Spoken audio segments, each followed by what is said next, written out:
వృశ్చికం వారికి అంటే మీకు సహజంగానే మీ లక్షణం ఏంటంటే పట్టుదల ఎక్కువగా ఉంటుంది. అయితే ఈ ఫిబ్రవరి మాసంలో 3లో అధిక గ్రహాలు 17వ తేదీ వరకు ఉంటూ 17వ తేదీ నుంచి 4లోకి అధిక గ్రహాలు వెళ్తూ పంచమ శని ఆలోచన స్థానంలో శని, అష్టమ గురువు, దశమంలో కేతు ఉన్నాడు. ఈ యొక్క గ్రహస్థితిని అనుసరించి మీకు ఎటువంటి ఫలితాలు జరగనున్నాయి, ఏ దేవతారాధన చేసుకోవాలి, ముఖ్యంగా ఎటువంటి విషయాల్లో ఎటువంటి నిర్ణయాలు తీసుకోవాలి అనేటువంటి అంశాలు చెప్తుంది నేనైనప్పటికీ చెప్పిస్తుంది సాక్షాత్ లలిత అమ్మవారిగా భావిస్తూ, ప్రధానంగా ఇక్కడ వృశ్చికానికి 3లో ఉండేటువంటి గ్రహాలు ఏం చేయనున్నాయి అని చూసుకున్నట్లయితే 3లో ఎప్పుడైతే అధిక గ్రహాలు ఉంటాయో ఉన్న ప్రదేశం నుంచి మారేటువంటి యోగాన్ని కలిగింపజేస్తున్నాయి. అయితే ధనస్థానాన్ని ధనాధిపతి చూసుకుంటున్నాడు, రెండో అధిపతి అష్టమంలో ఉన్నప్పటికీ గురువు. కాబట్టి ఈ అష్టమంలో ఉండే గురువు సెకండ్ హౌస్ చూస్తున్నందుకు ఫైనాన్షియల్గా చాలా బాగుంటుంది. కాకపోతే ఈ 3లో అధిక గ్రహాలు 17వ తేదీ వరకు ఉన్నాడు కాబట్టి ఎక్కడ మీరు ఏదైనా ఒక కమ్యూనికేషన్, ఏదైనా ఒక దాని గురించి మాట్లాడుతున్నాము, లేనట్లయితే ఒక అగ్రిమెంట్ చేస్తున్నాము, ఇటువంటి విషయాల పట్ల కాస్త జాగ్రత్త వహిస్తూ ఉండాలి. మరియు ఈ 4వ స్థానంలోకి ఎప్పుడైతే 17వ తేదీ నుంచి ఎప్పుడైతే గ్రహాలు మారుతున్నాయో ఇవి ఇచ్చేటువంటి రిజల్ట్ ఏమిటి అంటే అక్కడి నుంచి మీరు ఏదైనా కొత్త విద్య నేర్చుకోవడానికి, నిగూఢమైనటువంటి విద్యలు నేర్చుకోవడానికి, ఇటువంటి వాటికి చాలా చాలా చాలా అనుకూలంగా ఉంటుంది, గుర్తుపెట్టుకోండి. అలాగే మరొక విషయం ఏంటంటే ఇక్కడ గమనించినట్లయితే ఇక్కడ ఈ 4లో ఉండేటువంటి గ్రహాలు ఎప్పుడైతే 17వ తేదీ నుంచి మారుతున్నాయో విదేశాలకు వెళ్ళి అక్కడ ఏదైనా ఉద్యోగం, లేకపోతే అక్కడ ఏదైనా చదువుకోవడానికి, అక్కడ ఏదైనా ప్రాపర్టీస్ కొనుగోలు చేయడానికి అనుకూలంగా ఉంది.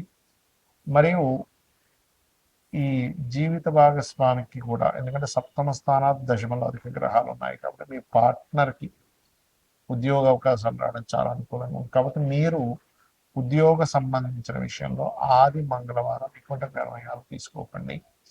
అందులో ప్రత్యేకంగా 2, 3, 4 తేదీలు మరింత జాగ్రత్తగా ఉండాలి.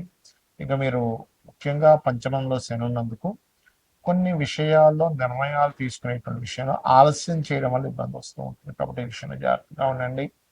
ఇక మీరు చేయవలసినటువంటి దేవతారాధన కూడా కాలభైరవ అష్టకము, దక్షిణామూర్తి యొక్క స్తోత్ర పఠనం చేయండి, అన్ని విధాలా బాగుంటుంది.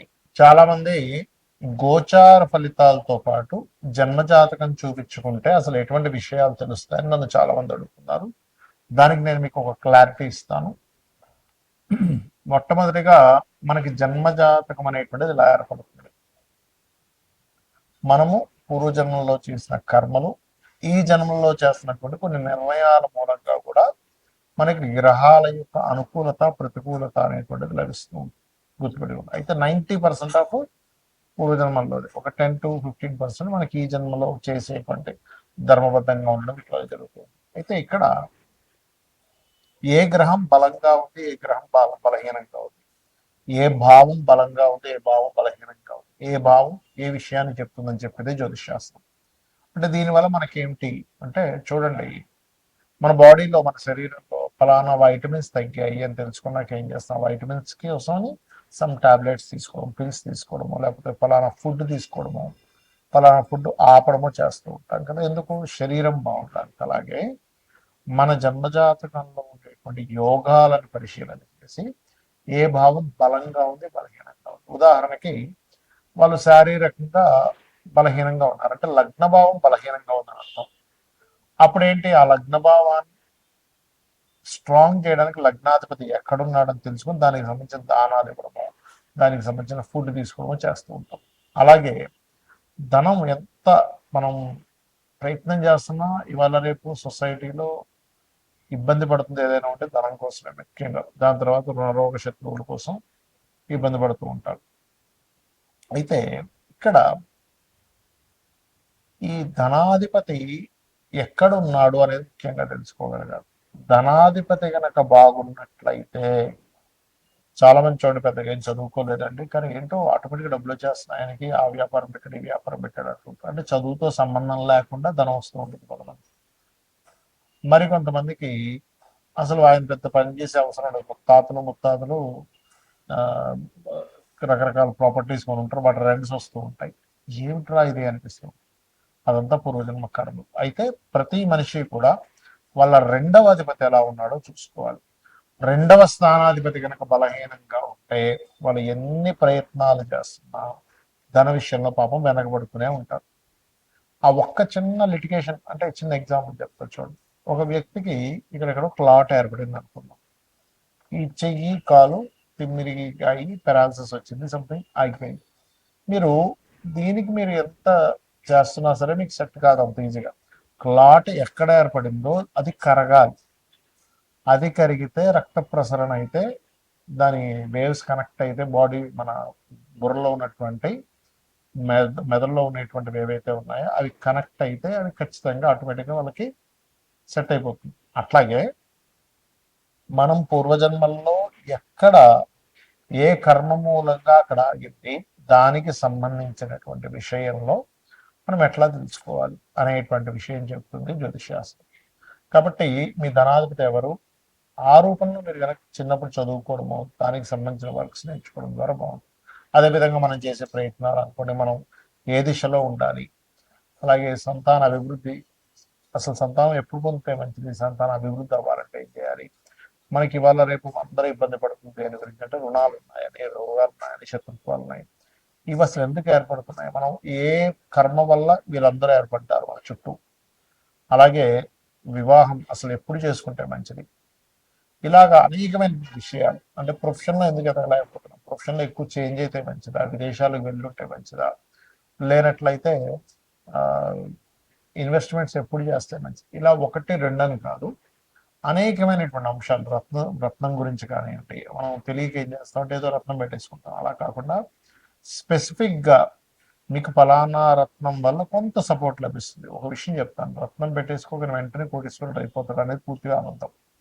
కొంత మీకు సపోర్టివ్గా ఉంటుంది. ఎలా అంటే ఒక మనిషి చూడండి, డిప్రెషన్లో ఉన్నప్పుడు ఒక ఫ్రెండ్ వచ్చే ఎందుకు ఏమవుతుంది ఇంకా అని ఒక చిన్న ఒక మాట మనకు తెలియని ఒక గుండె ధైర్యాన్ని ఎలా ఇస్తుందో, సేమ్ యాజ్ ఇట్ ఈజ్ మీరు ఏదైతే రత్నాన్ని ధరిస్తారో ఆ రత్నము కూడా మీరు ఏదైతే స్పెసిఫిక్గా ఫలానా గ్రహం బాగుంది అన్నప్పుడే ధరించాలి. అదర్వైజ్ మీరు రత్నం అవాయిడ్ చేసేసి చక్కగా రుద్రాక్షం లేకపోతే మీ ఇష్టదైవం యొక్క రూపైనా ధరించవచ్చు. అలా అసలు మీరు రెగ్యులర్గా చేసేటువంటి పూజలో ఏ దేవతని ప్రత్యేకంగా మీరు కనుక పూజించినట్లయితే మీ పూర్వజన్మ కర్మలు తగ్గుతాయి అనేటువంటిది. సరే జాతకం లేదు, అప్పుడు ఏం చేయాలి, ఫైనాన్షియల్ గ్రోత్ కావాలి అనుకుంటున్నారు, ఓం సంపత్కరి సమారూఢ సింధుర ప్రజ సేవితాయ నమ, లేదా ఓం ధర్మాధ్యక్ష ధనాధ్యక్ష ధనధాన్య వివర్ధని నమ చేసుకోండి. అలాగే అది అప్పులు ఉన్నాయి, ఓం అపర్ణాయ నమ చేసుకోండి. లేదండి నాకు ఉద్యోగ సంబంధించిన విషయంలో ఇబ్బంది ఉంది, ఓం మాణిక్య మకుటాకార జానుద్వయ విరాజితాయ నమ. అలా కాదు, ఎంత సంపాదిస్తున్నా లేకపోతే ఏం చేస్తున్నా నాకు హ్యాపీనెస్ లేదు, లేదా బిజినెస్ ఇంప్రూవ్మెంట్స్ అవ్వట్లేదు అనుకునేటువంటి వారు ఓం ఇంద్రగోప పరిక్షిప్త స్మరతోనా భజంగికాయే నమః అని మంత్రం చేసుకోండి. ఇలా ఒకటి రెండని కాదు, మీరు ఏదైతే అనుకుంటారో ఆ సంకల్పం మనసులో, అంటే మీరు పలానా ఉద్యోగం రావట్లేదనో, వివాహమే అనుకోండి, ఓం కామేశబద్ధ మాంగళ్య సూత్ర శోభిత కందరాయ. అంటే ఇక్కడ ఏంటంటే చాలా మంది చేస్తున్న మిస్టేక్ ఏంటంటే ఆ సమయం వచ్చిందో లేదో జన్మజాతకంలో చూసుకోకుండా అది రావట్లేదు అది అవ్వట్లేదు అని బాధపడుతూ ఉన్నారు. అంటే ఎలా అంటే ఉదాహరణకి ఒక విత్తనం వేసి ఒక భూమిలో ఒక విత్తనం వేసాం, చెట్టు వస్తుంది, మొక్క మొలుస్తుంది వస్తుంది. మొలుస్తున్నప్పటి నుంచే మనం చూస్తూ ఏమిటి కదా ఇంకా పళ్ళు రావట్లేదు, పుష్పాలు రావట్లేదు అంటే అట్లా అదొక ఏజ్ వచ్చిన తర్వాత ఇన్ని సంవత్సరాలకి అది పుష్పాలు ఇస్తుంది లేకపోతే ఫలాలను ఇస్తుంది అనే ఒక నాలెడ్జ్ ఉందనుకోండి, అప్పుడు హ్యాపీగా 5 సంవత్సరాల తర్వాత వస్తుంది అని ఒక ఫిక్స్ అయి ఉంటుంది. కాబట్టి ప్రతి జాతకానికి కూడా ఎప్పుడు వివాహం అవ్వాలి, ఎప్పుడు చేసుకుంటే మంచిది, ఎప్పుడు ఇన్వెస్ట్మెంట్స్ చేయాలి, ఏ రంగాల్లోకి వెళ్తే మంచిది, ఎందుకు ధన సంబంధించిన ఇబ్బందులు వస్తున్నాయని ఒక క్లారిటీగా ఒక జ్యోతిలాగా వెలుగుని చూపించేది, ఒక దారిని చూపించేది జ్యోతిషాస్త్రం. కాబట్టి మీరు తెలుసుకొని అమ్మవారి అనుగ్రహంతో మీరు చక్కటి ఆయురారోగ్యాన్ని పొందుతారన్న మనస్ఫూర్తి కోరుకుంటూ శ్రీమాత్రేయ నమః.